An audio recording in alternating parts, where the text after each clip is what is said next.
서울에 올 들어 처음으로 호우주의보가 내려진 가운데 일부 지역에선 천둥 번개가 치고 시간당 20mm 안팎의 극지성 폭우가 쏟아지고 있습니다. 수도권과 영서 지방에는 내일까지 100mm 이상의 호우가 더 내리겠습니다. 트럼프 대통령은 북한의 북미 정상회담 무산 가능성 경고에 일단 지켜보자며 신중한 반응을 내놓았습니다. 백악관은 북핵 해법은 리비아 모델이 아닌 트럼프 모델이라고 밝혔습니다. 북한이 어제 고위급 회담을 연기하면서 태영호 전 공사를 인간 쓰레기라고 비난하자 청와대 국민청원 게시판엔 태 전 공사를 매국노라고 표현하며 추방해야 한다는 글이 줄을 잇고 있습니다. 댓글 조작 혐의로 기소된 드루킹 김모 씨 재판에서 대선 전에도 댓글 조작이 있었다는 핵심 공범의 진술이 처음으로 공개됐습니다.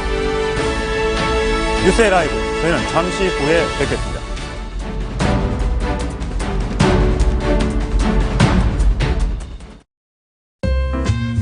요즘 가장 트렌디한 거? 한돈이지. 먹는 모습만으로도 그림이 되거든. 이번 주도 한돈으로 꽉 채웠어. 나를 아끼니까. 밥상 위의 국가대표 한돈. 대한민국 돼지고기는 모두 다 한돈. 대출이 필요한 당신을 위해 바로바로론 모바일 앱 출시.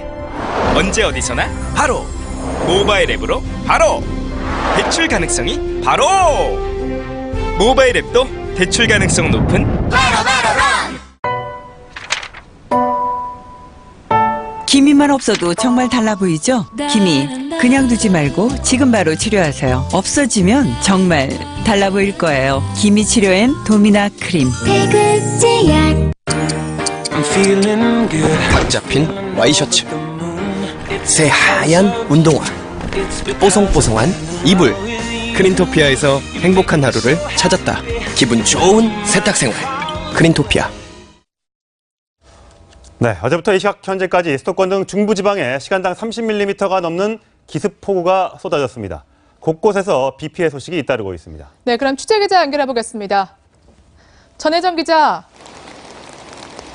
네, 서울 청계광장에 나와 있습니다. 네, 정말 비가 많이 오는 것 같은데요. 전 기자 뒤로 보이는 천도 지금 출입 통제가 된 상황이죠?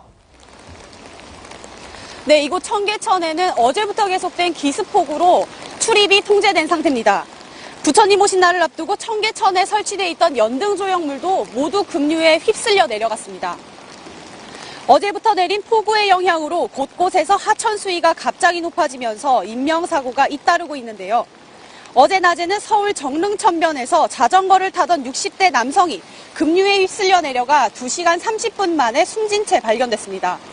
어제 오후 경기 용인, 경안천에서도 40대 남성이 급류에 휩쓸려 실종되면서 경찰과 소방당국이 수색을 하고 있습니다.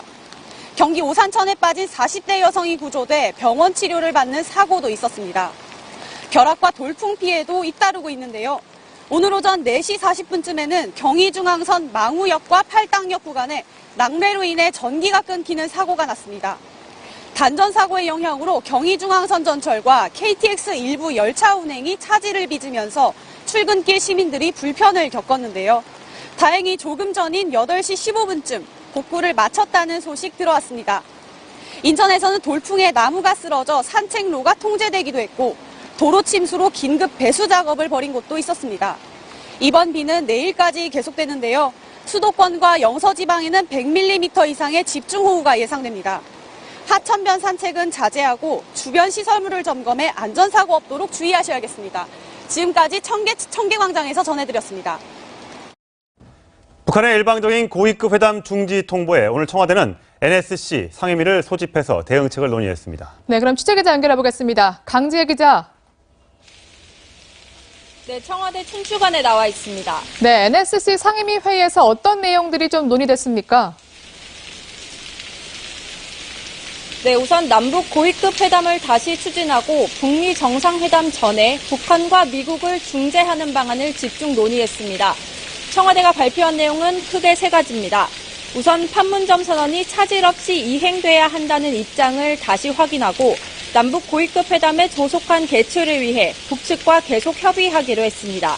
또 북미 정상회담이 상호 존중의 정신 아래 성공적으로 진행될 수 있도록 한미 간 또 남북 사이의 여러 채널을 통해 긴밀히 입장을 조율하기로 했습니다.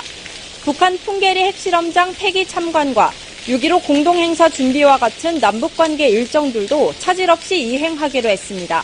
다소 원론적인 내용인데요. 청와대는 북한과 미국 사이의 물밑 조율에 최대한 집중한다는 방침입니다. 자, 북한이 한미 공군 연합훈련인 맥스선더 훈련을 표면적인 이유로 들면서 남북 고위급 회담 중지를 통보했는데 이와 관련해서 문정인 또 특보 발언이 도마에 올랐다고요. 네, 문 특보가 송영무 국방장관과 오찬에서 한 얘기라며 밝힌 내용인데 국방부가 바로 반박했습니다. 문정인 특보는 어제 이해찬 민주당 의원이 주최한 포럼에서 송영무 국방장관이 브룩스 한미연합사령관을 만나 전략폭격기 B-51을 한반도에 전개하지 못하도록 조치했다고 했는데요. 국방부는 바로 입장문을 내고 반박했습니다. 송 장관은 그런 말을 하지 않았고 맥스선더 훈련에는 원래 B-52가 포함되어 있지 않았다는 겁니다. 미 국방부 역시 B-52는 맥스선더 참가 계획이 애초부터 없었다고 발표했습니다. 북한이 남북 고위급 회담을 중지한 또 다른 이유인 태영호 전 영국 주재 북한 공사의 발언도 논란이 됐습니다. 태 전 공사가 국회에서 강연을 하면서 북한의 완전한 핵 폐기는 불가능하다는 취지로 말한 건데요. 청와대 국민청원 게시판에는 태 전 공사를 국외로 추방해야 한다는 의견과 태 전 공사를 보호해달라는 청원이 팽팽하게 맞서고 있습니다. 지금까지 청와대 춘추관에서 전해드렸습니다. 네, 북한의 이런 으름장에 미국은 일단 신중한 반응을 보이고 있습니다. 백악관 측은 협상을 준비하는 과정에서 이미 예상한 부분이었다면서 북한에 대한 최대 압박 기조를 이어가겠다는 입장을 분명히 했습니다. 네, 그럼 취재 기자를 연결해서 자세한 내용을 좀 알아보겠습니다. 조아라 기자. 네, 국제부입니다. 네, 먼저 트럼프 대통령 구체적으로 어떤 반응을 보이고 있습니까? 네, 트럼프 대통령은 자신의 SNS에 북한과 관련된 언급을 일절하지 않고 있습니다. 이 기자들의 질문에도 지켜보자는 말만 반복을 하고 있는데요. 한번 직접 들어보시죠. We haven't seen anything. We haven't heard anything. We will see what happens. 네, 평소와 달리 극도로 신중한 반응입니다. 사라 허커비 샌더스 대변인은 선 핵폐기 후 보상 원칙인 리비아식 모델에 대해서 우리가 따르는 것은 트럼프 모델이라고 강조하며 북한의 반발을 진화하는 듯한 모습을 보이기도 했습니다. 자, 그런데 이 대북 강경파인 볼턴은 완전한 비핵화, CBID 원칙을 고수하고 있다면서요. 네, 그렇습니다. 대북 압박을 이끌고 있는 존 볼턴 국가안보보좌관은 이 폭스뉴스와의 인터뷰에서 완전하고 검증 가능하며 또 불가역적인 비핵화, CVID 비핵화 원칙에서 물러서지 않을 것이라고 강조했습니다. 또 회담이 성공할 수 있도록 무슨 일이든 돕고 싶다면서도 이 비핵화 약속을 지키지도 않으면서 북한이 더 많은 혜택을 요구한다면 전인 정부처럼 북한과 끝없는 논의에 빠지는 일은 없을 것이라고 했는데요. 또 자신을 사이비라고 비난한 김계관 북한 외무성 제1부상에 대해서도 문제가 있는 인간이라면서 강하게 비난하기도 했습니다. 네, 또 빈센트 브룩스 주한미군 사령관 후임으로 로버트 에이브럼스 전력사령부 사령관이 내정됐다는데 좀 생소한데요. 어떤 인물인가요? 네, 이렇게 내정됐다는 얘기가 나오면서 이 미국의 한반도 외교안보 라인업이 점차 구축되고 있는 모양새인데요. 이 에이브럼스 사령관은 한국전 당시 참모 장교로 근무한 크레이튼 에이브럼스 전 육군 참모총장의 삼남인 것으로 알려졌습니다.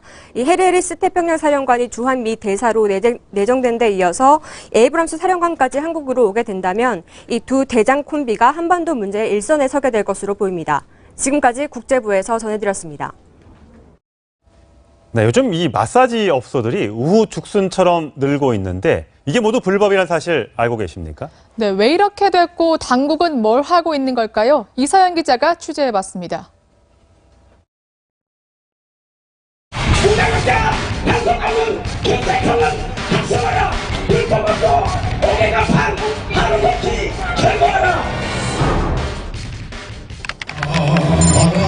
마사지업은 시각장애인들만 해야 한다는 외침이 광화문 일대에 울려 퍼집니다. 오늘처럼 이럴 때 길바닥에 나와서 주저앉아서 우리 생존권을 외치. 2달 뒤 헌법재판소는 이들의 손을 들어줬습니다. 하지만 7개월이 지난 지금 이 외침은 공허한 메아리에 그치고 있습니다.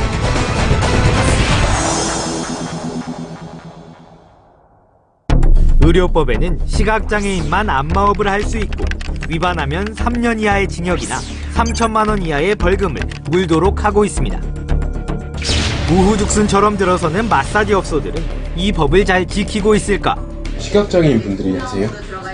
아니요, 시각장애인 아니에요, 여기는. 그거는 안마 시술소. 이제 여기에는 다 저거지, 불법. 시각장애인 안도 안 하세요? 네, 지급시. 시각장애인 할 때 바꿨을 거예요? 유명 프랜차이즈 업소나 인기를 끄는 대형 업소 10곳을 찾았지만 시각장애인 안마사는 한 명도 없었습니다.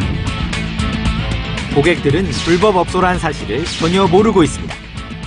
시각장애인 분께서 마사지를 해주시던가요?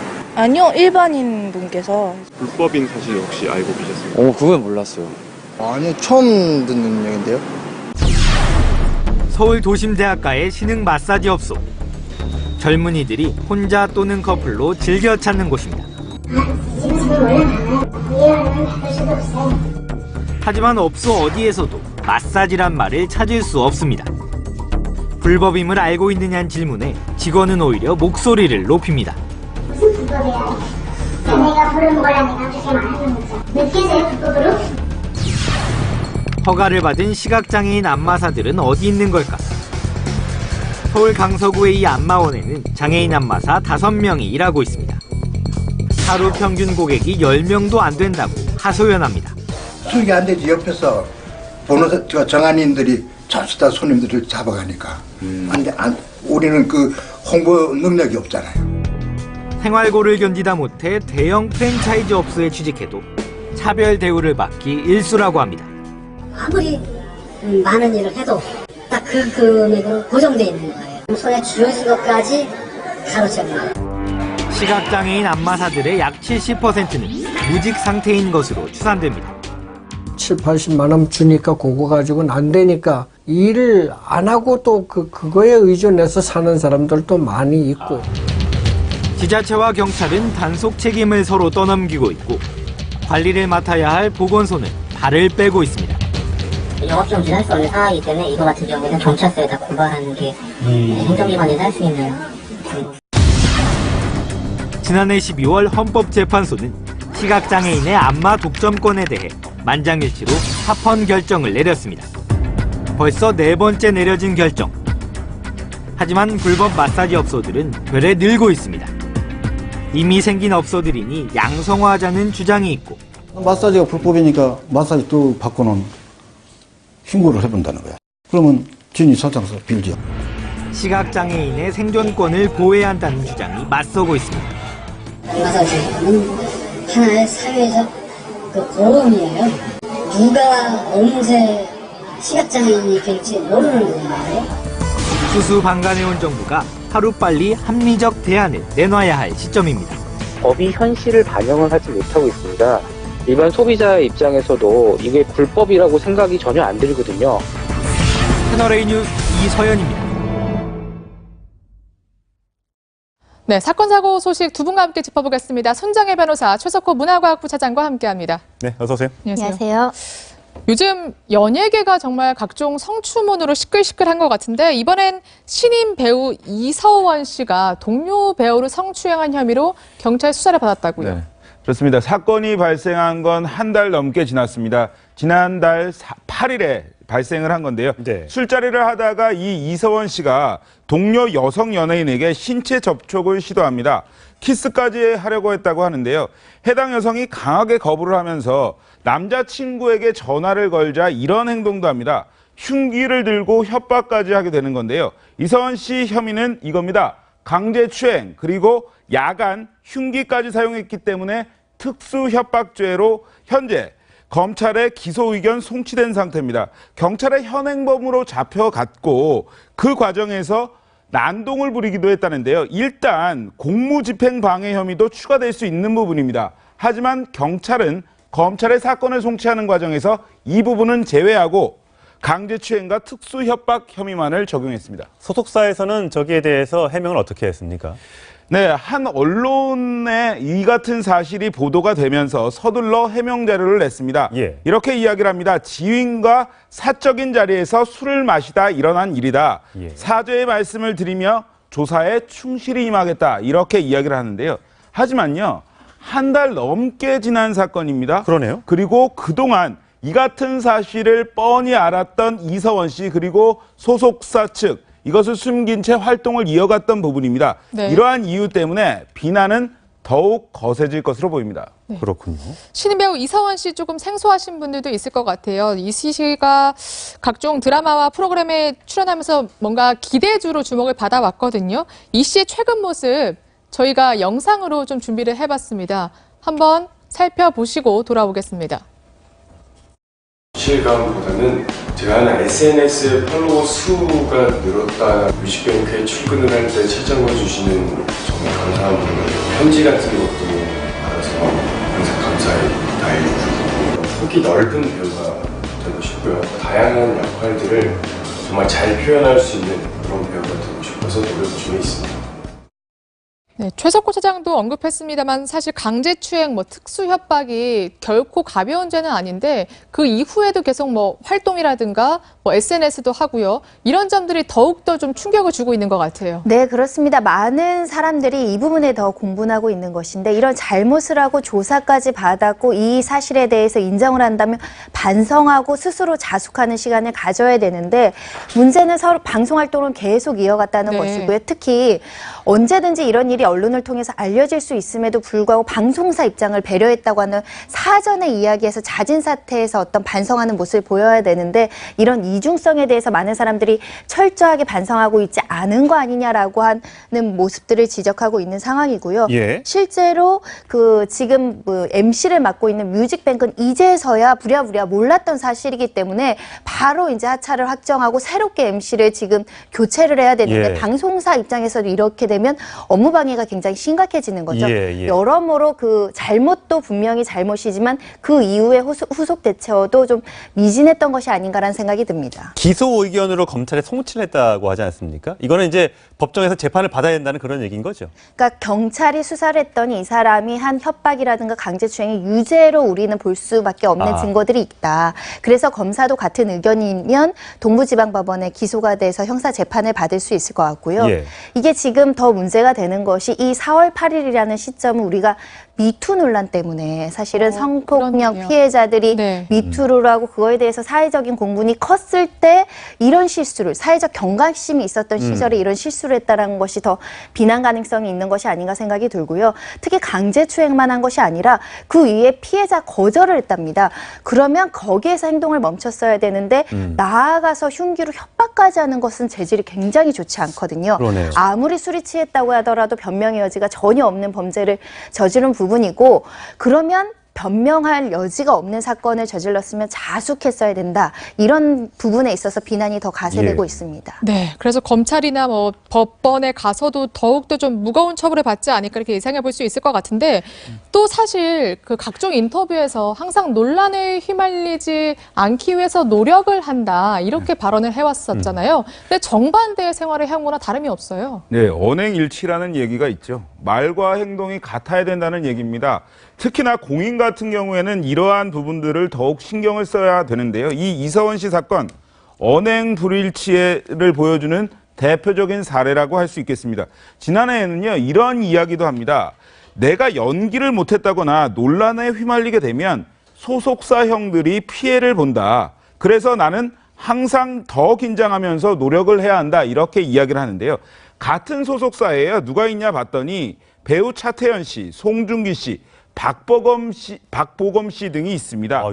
유명 배우들이 많이 있고 포함되어 있군요. 그렇죠. 그래서 그것을 같은 소속사 형이다 이렇게 이야기를 한 건데 본인의 말 때문에 이 차태현 씨나 송중기, 박보검 씨 이 같은 소속사 소속 연예인들의 이름도 오르내리고 있습니다. 그러니까 이서원 씨나 소속사 모두 이 같은 사실, 그러니까 어떤 협박이나 그 강제추행 사실을 누군가 알지 못할 것이다 이러한 생각으로 계속해서 그 연기 활동을 해왔는데 이제는 좀 생각을 달리 먹어야 때인 것 같습니다. 그렇군요.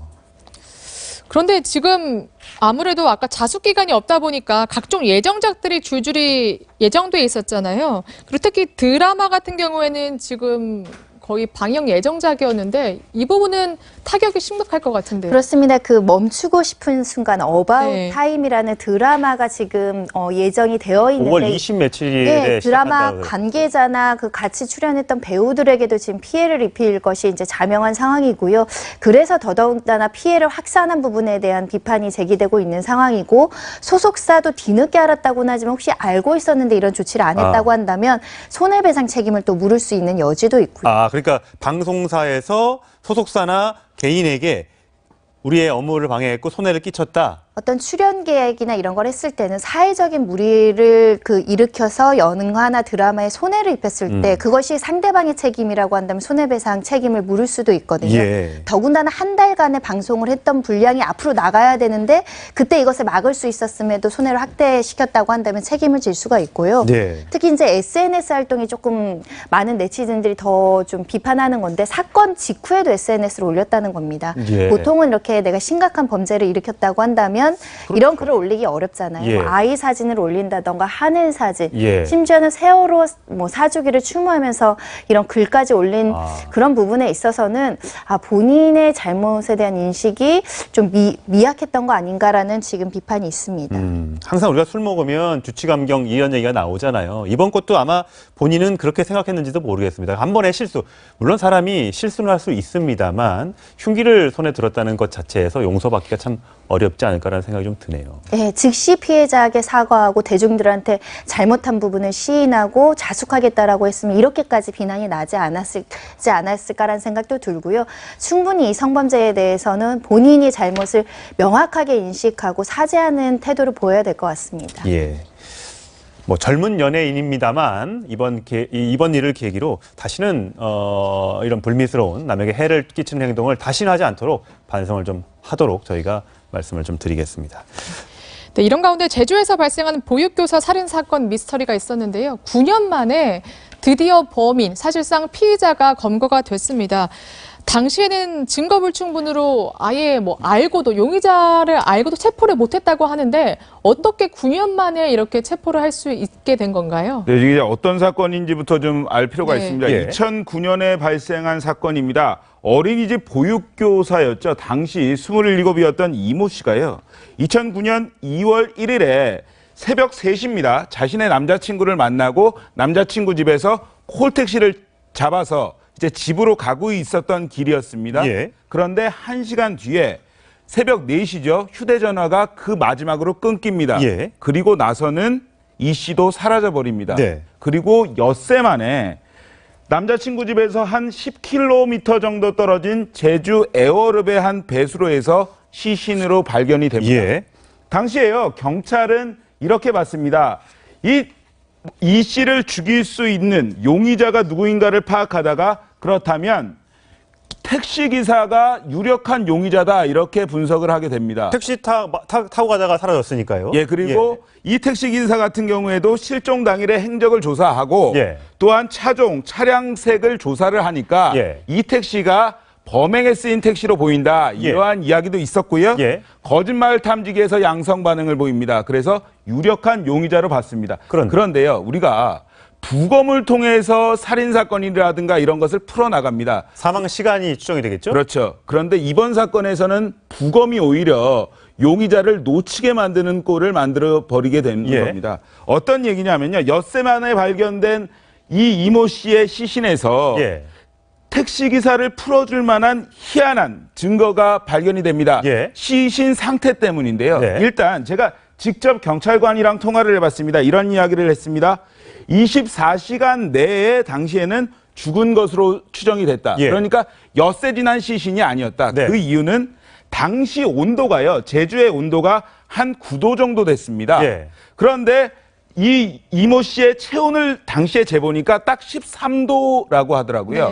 그런데 어떻게 주변 체온보다 이 사람의 죽은 지 엿새 지난 사람의 체온이 더 높을까? 그러니까 보통은 사망하면 금방 시신이, 그러니까 온도가 체온이 떨어지는데 그렇지 않았기 때문에 사망한 지 얼마 안 됐구나 이렇게 판단을 했다는 그렇습니다. 거죠. 그 다음에 부패가 안 돼 있었다는 거예요. 부패가 안 되고 사람이 죽게 되면 시신이 썩거나 혹은 딱딱해지거든요. 그렇죠. 경직이 됐다고 하는데 이 경직도 잘 안 됐던 겁니다. 그래서 도대체 어떻게 해야 되냐 해서 택시 운전사는 일단 풀어준 상태로 뭐 진행이 됐고요. 벌써 그래서 오랜 시간이 지난 거, 9년이 지났습니다. 제주판 살인의 추억이라는 이야기까지 나올 정도였어요. 그렇죠. 근데 이제 지금 한 9년이 지나서 지금에서 부검 결과가 바뀐 거잖아요. 저희가 전문가의 목소리를 준비했는데 그 전문가의 소견부터 듣고 어떻게 부검 결과가 바뀌었는지 확인하고 다시 얘기를 나눠보겠습니다.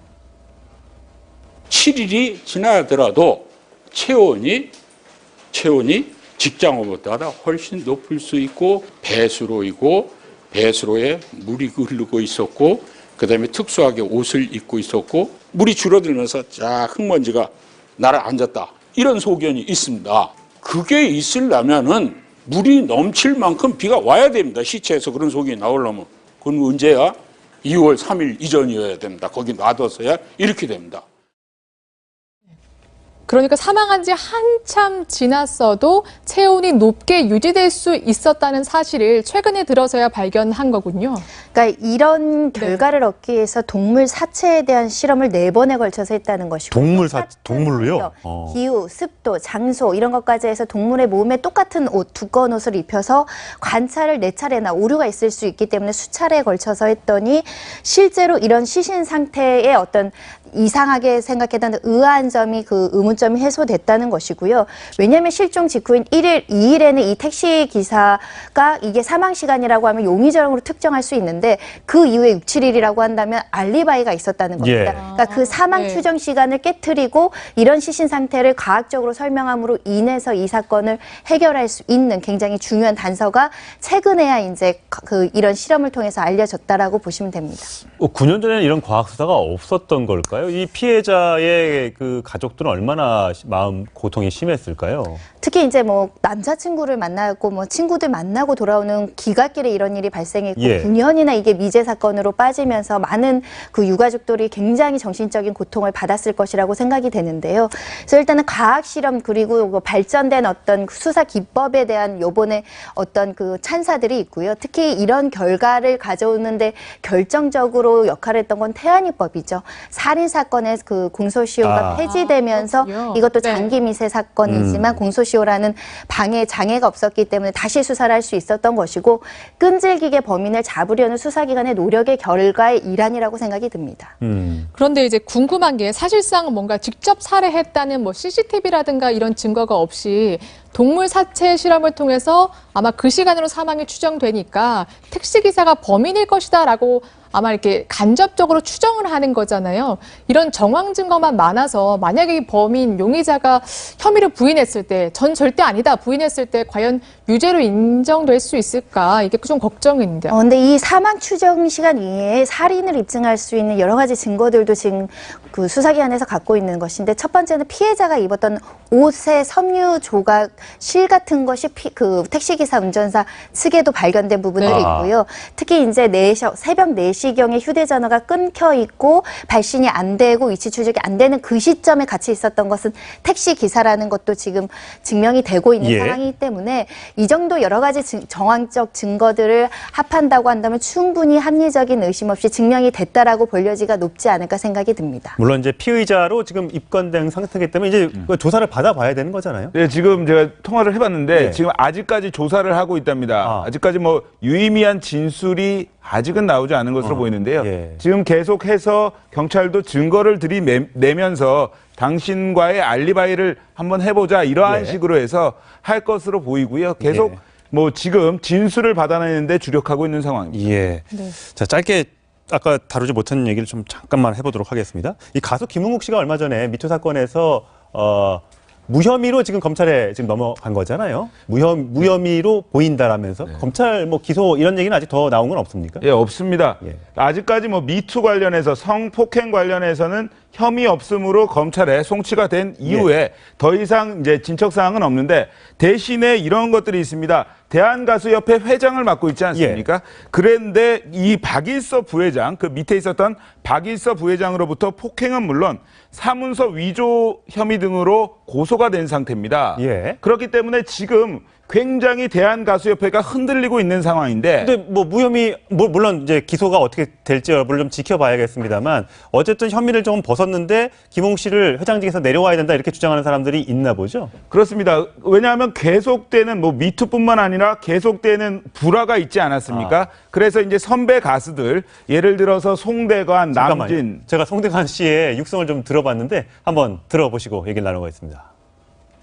사람이 이번에 문제가 있어서 행정처분을 받는다든가 죄의 대가를 치를 일이 있다면 그때는 이제 문제가 있으니까 총선거를 다시 해야 한다는 그런 이미지였죠.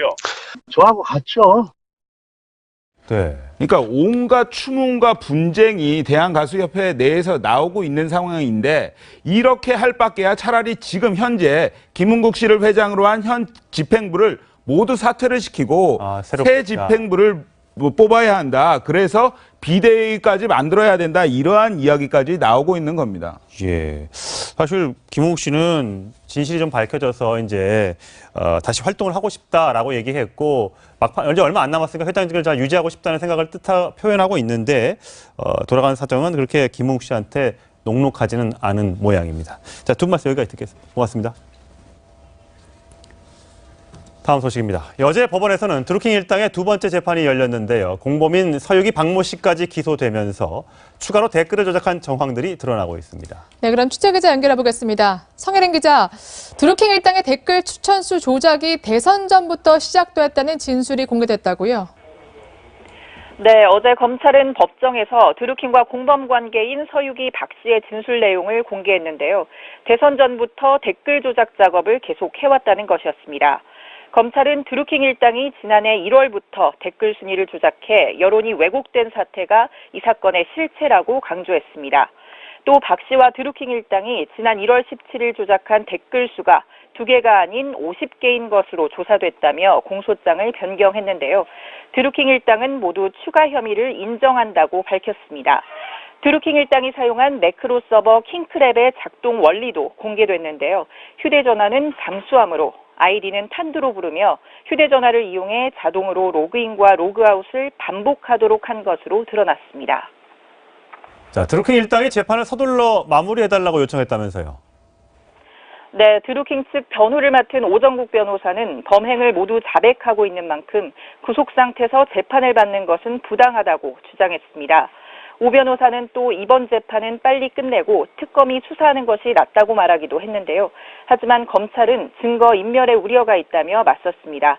재판부는 추가 기일을 잡아달라는 검찰의 요청을 받아들여 이번 달 30일 서유기 박 씨와 드루킹 일당 3명의 사건을 함께 심리하기로 했습니다.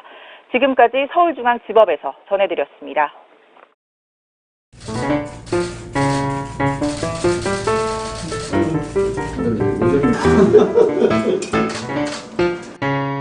저희 당은 아주 전통이 생겨버렸어요. 재수 안 하면 안 됩니다. 그 양반이 그러면 정성희 회장한테 지난번에 경선에서 진 거예요?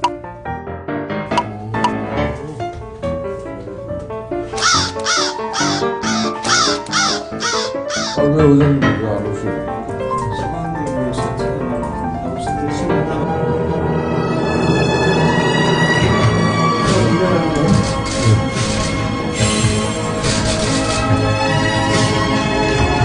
날씨가 장마 날씨 같아?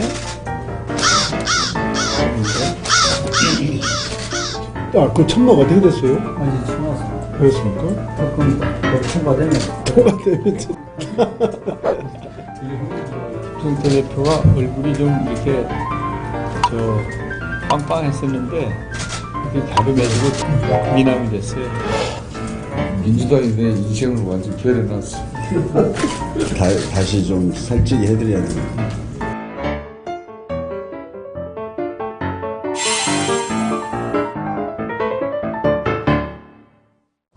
네, 국회가 참 어렵사리 정상화됐는데 좀 서먹서먹함이 남아있는 것 같습니다. 자, 이제 27일 남은 지방선거, 그리고 국회의원 재보궐선거 이야기, 배종찬 리서치앤리서치 본부장, 송찬욱 정치부 팀장과 함께 이야기 나눠보겠습니다. 두 분 어서 오세요.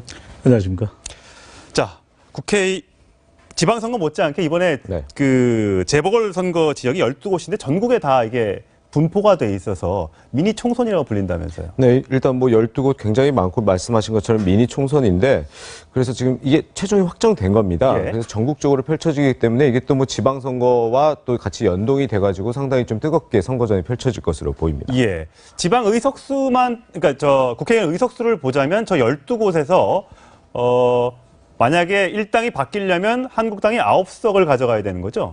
네, 지금 현재 그 더불어민주당이 118석이고 예. 자유한국당이 113석입니다. 예. 지금 5석 차이인데 일단 9석 여기는 좀 전제가 있는 게 그 뭐 더불어민주당과 뭐 민주당과 한국당이 양분을 했을 때 예. 이제 9석을 이기면 이제 한국당이 확실하게 일당이 되는 그러니까 것이고 다른 당이 그 당선이 안 됐을 경우. 예, 뭐 만약에 민주당이 한 석도 얻지 못한다 그러면 자유한국당이 6석 이기면 되는 거고 뭐 여러 가지 뭐 경우의 수가 있는데 뭐 앞서 말씀하신 것처럼 확실하게 뭐 9석 딱 먹으면 자유한국당이 일당이 될 수 있는데 예. 사실 뭐 12곳에서 지금 그 민주당의 지지율이 굉장히 높은 상황에서 이제 9석을 이긴다는 건 9대 3이니까 압승을 해야 되는 건데 그러네. 이게 뭐 지금 전망 자체로는 그렇게 뭐 밝은 거는 아니라고 할 수 있습니다. 예. 자, 이번 그 재보궐선거에서 가장 관심 있는 지역 중에 한 곳이 바로 송파을 지역구인데요. 거기에 출마한 배현진 자유한국당 후보의 얘기를 들어보시겠습니다. 많은 우려와 걱정들도 있지만 저는 현장에서 그 누구보다도 뜨겁게 우리 자유한국당을 지지하고 대한민국을 되살리자는 열망을 느끼고 있습니다. 6.13 지방선거뿐만 아니라 제가 반드시 되찾아와야 할 이 송파의 깃발도 너끈하게 찾아올 수 있을 거라고 확신하고 있습니다. 고맙습니다. 자, 송파을 여론조사 결과부터 좀 살펴보도록 하겠습니다. 뭐 최근에 계속해서 여론조사가 발표되고 있는데요.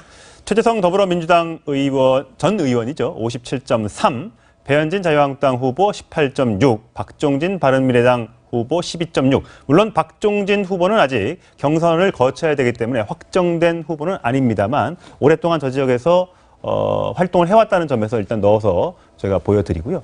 어떻습니까? 저렇게 여론조사 결과가 보면 다른 지역도 마찬가지인데 상당히 1, 2위 격차는 많이 벌어지고 있습니다.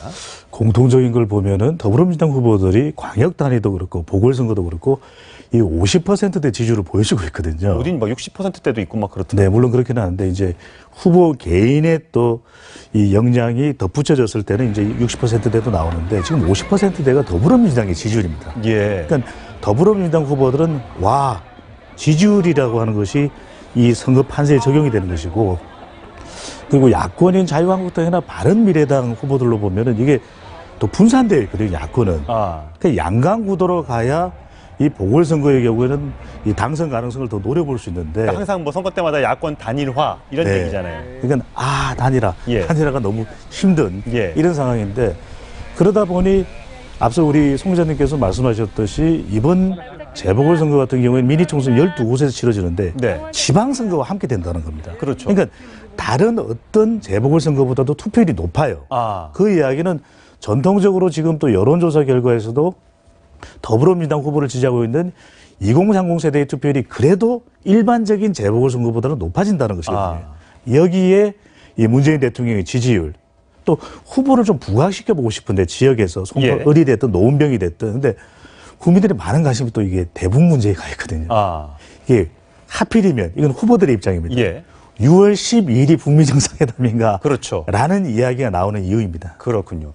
근데 이게 바른미래당 아까 잠깐 살펴봤습니다만 아직도 지금 후보가 확정이 안 됐어요. 네, 지금 뭐 서울 송파을 말씀하시는 것 같은데요. 지금 오전 10시부터 비공개 최고위원회의를 열어서 지금 논의는 하고 있습니다. 지금? 예. 일단 공천관리위원회에서는 지금 앞서 4명의 지금 예비 후보가 있는데요. 공천을 신청한 그 사람 가운데 경선을 해서 결정을 하자고 일단 최고위원회의에 보고를 올렸습니다.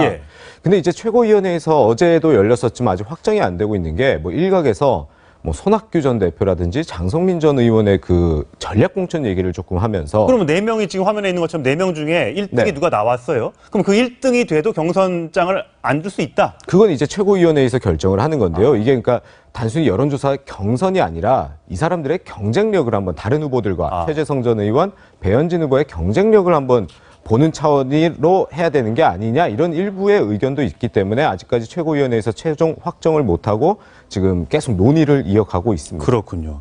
이 송 기자님 말씀 주시는데 이걸 이런 관점에서 좀 볼 필요가 있어요. 왜 그럼 송파을을 유독 또 공을 들이느냐. 예.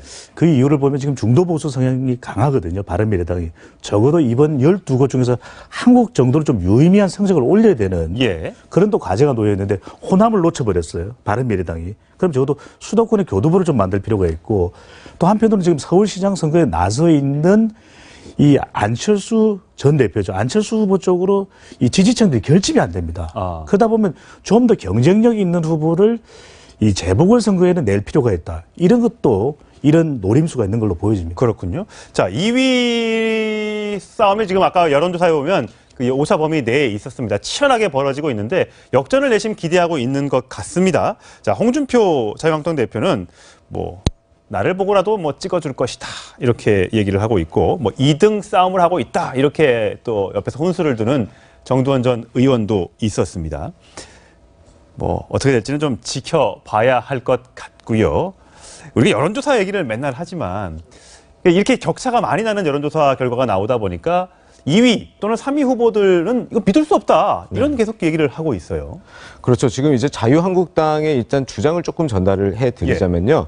지금 아무래도 뭐 샤이 보수다 이런 표현을 많이 하잖아요. 자기가 이제 나는 보수당을 지지한다는 거를 대답하기 좀 부끄러워하는. 그렇기 때문에 지금 문재인 대통령을 지난 대선 때 지지를 했고 실제 투표를 했던 그런 국민들만 응답을 하고 있다, 여론조사에. 그렇기 때문에 굉장히 지금 자유한국당의 지지율이 많이 빠져 있는 거다. 그래서 이거는 좀 신뢰하기 어렵다. 이게 지금 자유한국당이 주장하는 그런 논리입니다. 어떻습니까? 지금 여론조사에 대해서 참 말들이 많은데 물론 여론조사가 많이 틀린 적이 많아서 사실 100% 이제 믿을 수 있느냐라는 건 회의적인 분들이 많긴 합니다만 추세나 이런 것들도 우리가 생각할 때 이거는 잘못됐어. 뭐 응답률이 뭐 한 자릿수밖에 안 돼. 뭐 표본 모집이 잘못된 것 아니야. 이렇게 봐도 되는 겁니까?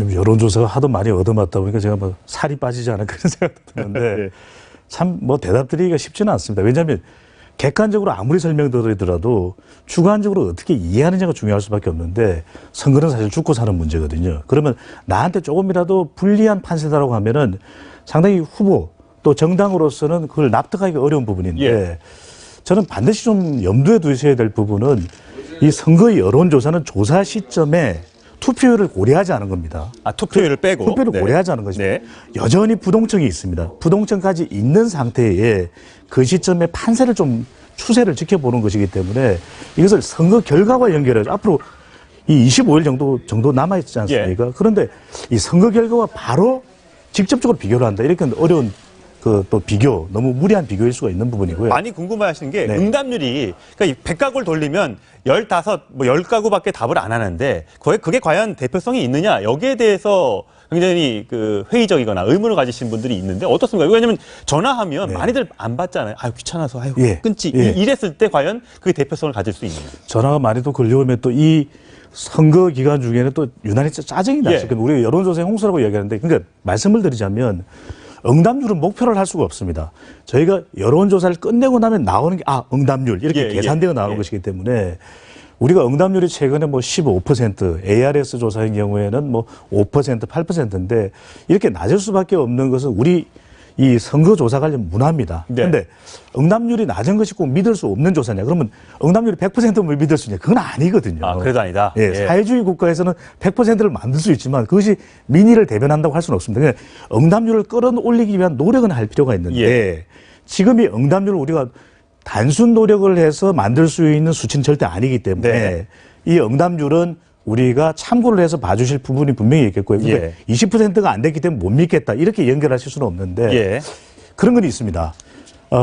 송 기자님도 말씀하셨던 대로 지금 쭉 관련된 여론조사를 보면 이 성자 편성 효과라는 것이 있거든요. 자, 대통령으로 이 문재인 후보가 당선됐기도 또 지지율이 워낙 높다 보니까 응답하시는 분들도 보수 성향이 강한 분들은 참여를 잘 안 하세요.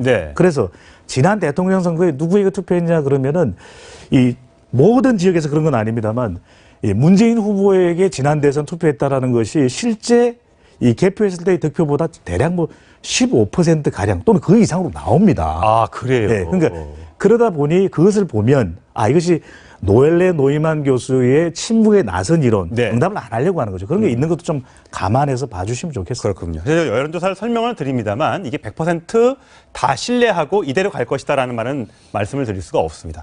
자, 경기지사 후보 관련해서 경기지사 선거 관련해서 굉장히 관심이 높은데 이 두 사람 치고받고 난타전이 벌어지고 있습니다. 잠깐 목소리 들어보시죠. 지금부터는 이 진흙탕 싸움을 좀 그만하시고 이 위에 오셔서 경기도의 책임자답게 경기도의 미래를 어떻게 만들지를 좀 고민해 주십사 말씀드리고 싶습니다. 무슨 남의 가정사 얘기하는 게 아니고요. 인격을 얘기하는 거예요. 그 인격이 도지사에 합당하지 않다. 네, 지금 아마 녹취 파문 얘기 같은데 어떻습니까? 여론조사 결과는 어떻습니까? 뭐 일단 지금 여론조사 결과만 당장 보면 이재명 후보가 좀 더 앞서 있게 나오는 것은 사실입니다. 그렇기 때문에 더더욱이 이런 뭐 녹취록 파문이 크게 지금 불거졌다고 볼 수 있는데요. 지금 이제 화면 보시면 이재명 후보가 56.9%, 9% 그리고 남경필 후보가 17% 나와서 좀 격차가 큰데 이래서 지금 자유한국당 남경필 후보가 지난 일요일에 이 녹취록 문제를 그 뭐 형수한테 역소를 했다든지 그런 내용이 담겼다는 녹취록을 지금 이제 본격적으로 쟁점화를 시켰어요. 이슈화를. 그만큼 지금 판을 흔들지 않으면 지금 경기도지사 선거가 어렵다. 이게 당 차원에서도 그렇고 후보 차원에서도 보는 건데. 어떻게 결론이 날 것 같아요? 지금 한국당에서 공개를 하자는 쪽으로 결론이 나고 있습니까? 네, 지금 굉장히 지금 법률적으로 지금 검토를 아직까지 하고 있는 단계인데 이게 뭐 지난번에 그 금지 뭐 가처분 이런 게 인용이 된 적이 있어가지고 이거를 뭐 홈페이지라든지 이런 데 공개를 하게 되면 조금 이제 법적으로 위험성이 있습니다. 그렇기 때문에 계속 검토를 하고 있고 이제 사실 이제 뭐 그렇기 때문에 이거를 완전히 다 공개를 해가지고 자 들어봐라 이렇게 하면 이제 엄청난 진흙탕 싸움이 되겠죠. 뭐 그런 것 때문에 지금 이재명 후보 같은 경우는 좀 진흙탕 싸움으로 가지 말고 정책 선거로 가자 이렇게 하고 있는데 아무래도 크게 지금 뒤쳐져 있는 한국당 입장에서는 새로운 좀 이슈를 계속 발굴을 할 수밖에 없는 그런 상황입니다. 사실 우리가 맨날 정책선거에서 뭐 정책도 좀 소개를 해드리고 이 후보는 이게 장점이고 저 후보는 저게 장점이고 이렇게 소개를 해드렸는데 불과 지금 20여일밖에 안 남았는데 정책은 하나도 모르겠고요. 뭐 가족사, 아들 문제, 뭐 해경군 김씨 뭐 이런 것들만 잔뜩 머리에 남으니까 뭘 보고 선택해야 될지 모르겠어요. 그러니까 유권자들이 네거티브에 더 기가 솔깃할 수밖에 없습니다. 왜냐하면 정책 관련된 이야기들이 대체로 비슷하거나 차별화가 안 되거나 어렵거든요. 차별화되게 만들어야죠. 그러니까 그 노력들을 사실은 해야 되는데 그만큼 우리가 아직까지는 선거 캠페인의 선진화를 못 이룬 것이고요.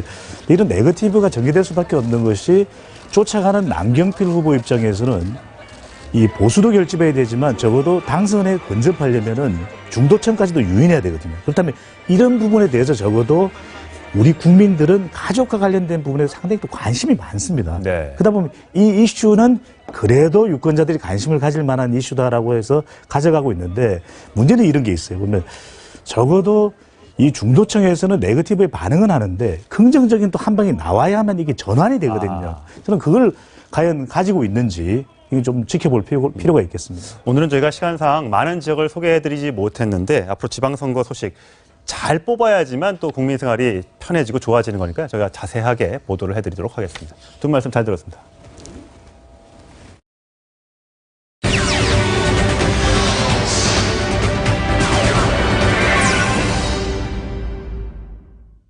오늘의 333 뉴스 먼저 사연이 있습니다.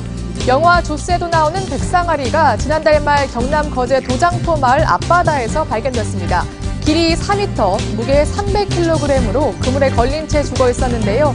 거제시는 해수욕장 개장을 앞두고 안전대책을 마련하기로 했습니다.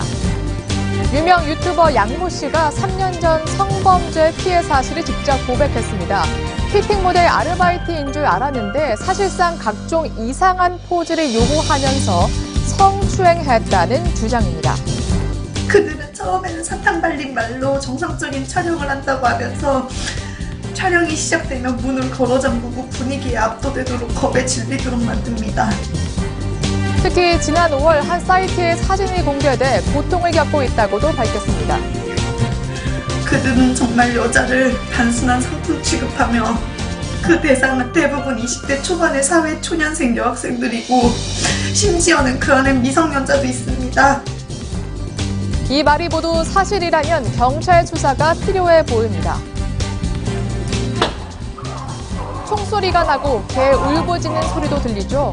경남 김해시에서 불법 개조한 공기총으로 유기견을 쏜 50대 남성이 경찰에 붙잡혔습니다. 비명을 꽥 지르면서 땅이 기울더라고요. 그러면 이제 방향 감각을 못 잡고 주위 계속 왔다 갔다 하다가 그 새끼들이랑 도망을 갔어요. 총에 맞은 유기견은 상처를 입은 채 달아났는데요. 이 남성은 친구들 모임이 있는데 잡아먹으려고 총을 쏘았다고 진술했습니다. 다음은 인물 뉴스입니다. 대한항공 박창진 사무장이 노조에서 제명됐습니다.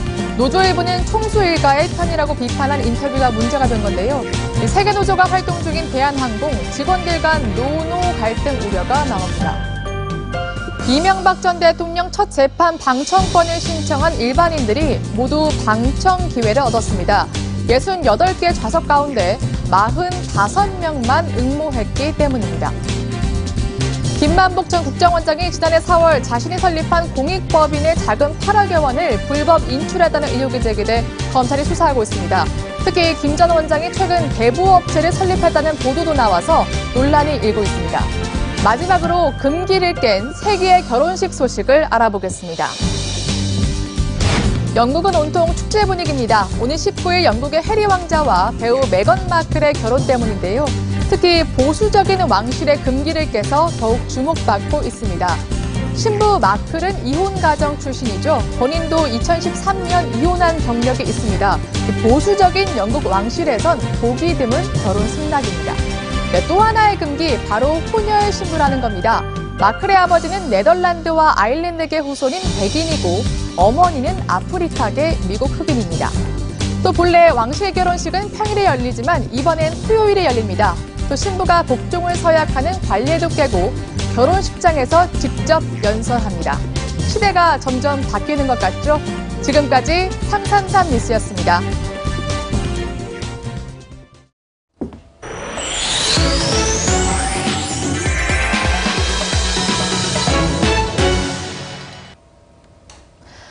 어제 대전에 있는 한전 원자력 연료에서 폭발 사고가 나서 6명이 다쳤죠. 왜 폭발이 발생했는지, 방사능 유출은 현재 없는지 취재 기자와 함께 알아보겠습니다. 네, 김태형 기자, 먼저 한전 원자력 연료 생소한데 뭐 하는 곳이죠? 네, 한전 원자력 연료는 원자력 발전소를 가동하는 데 필요한 연료를 만드는 곳입니다. 국내에선 유일하게 이곳에서 우라늄을 가지고 그 원료를 만드는데요.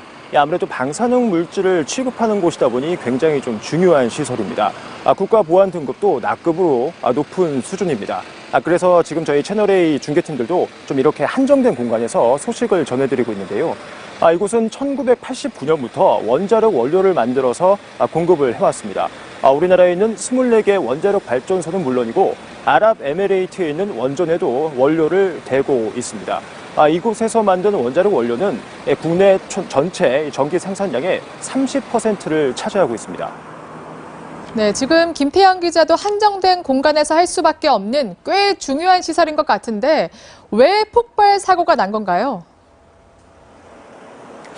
네, 폭발이 난 거는 어제 오후 2시 20분쯤입니다. 그러니까 경수로 부품동 2층에서 났는데요.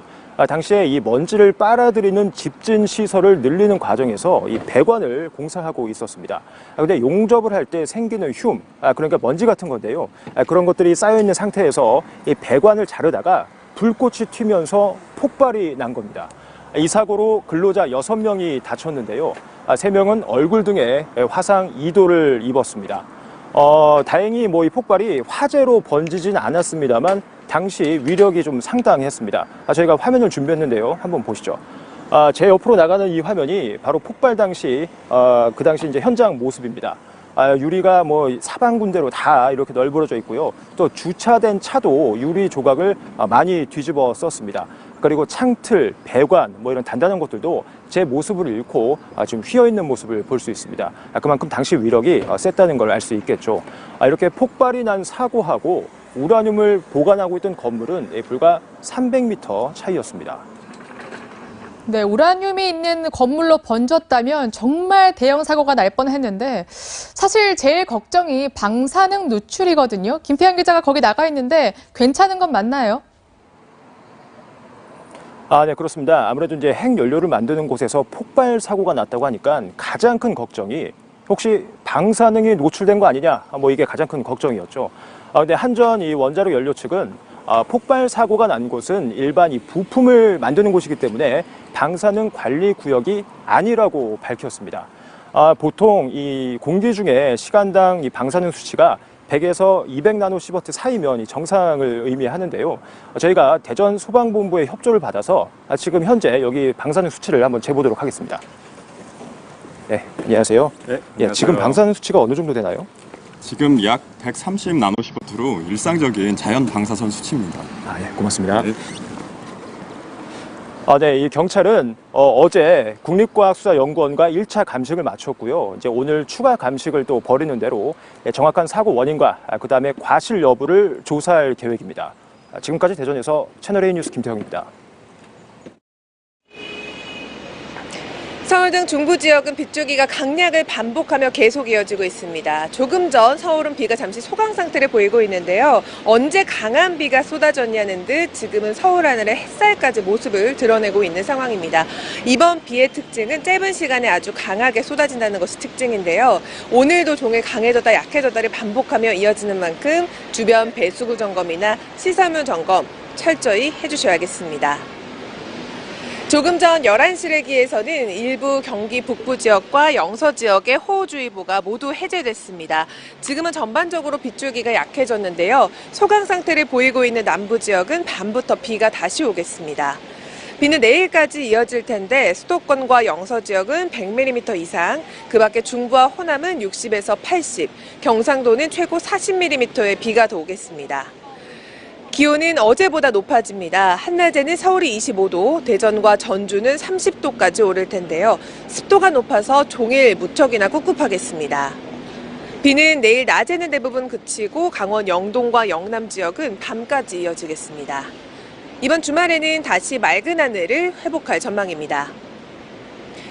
장마가 온 것처럼 습도가 높아서 무척이나 불쾌지수도 높아지실 겁니다. 또 곰팡이가 생기기 쉬운 조건이니까요. 실내 곳곳에 굵은 소금이나 수출 놓아두시면 제습에 도움이 됩니다. 지금까지 채널A 뉴스 남혜정입니다. 네, 이상으로 목요일 뉴스A 라이브 마치겠습니다. 저희는 내일도 오전 10시 50분에 찾아뵙겠습니다. 시청해주셔서 고맙습니다.